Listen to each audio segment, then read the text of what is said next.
The state of Kansas is one of the windiest in the country. Now state lawmakers are hoping to get as much as they can out of it. Stephen Albritton has more in our Commitment 2018 coverage. Stephen? Renewable energy like wind production could be a factor in the upcoming elections. I found a Lenexa business growing from the ground up into a national powerhouse in wind energy.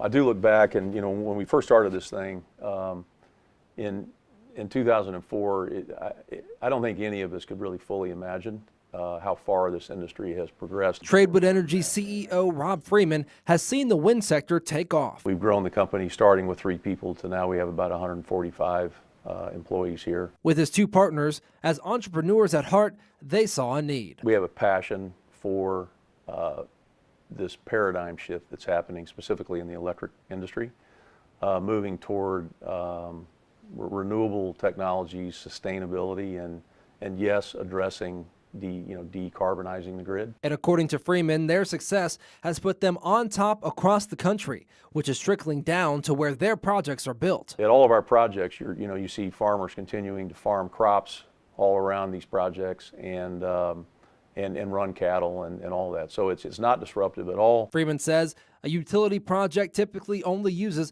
about 1% of the land. So if they're having a bad year with the farm, or a bad year with beef prices or whatever it may be, they're able to stabilize their income because now they've got wind turbines on their property. Now Tradewind Energy is expanding even further. The costs have come down to the point to where by far wind and solar technologies are the cheapest form of electricity generation that you can have, and allowing for more growth and opportunity. It's the cheapest source of power, and we're creating jobs, we're creating investment at the same time.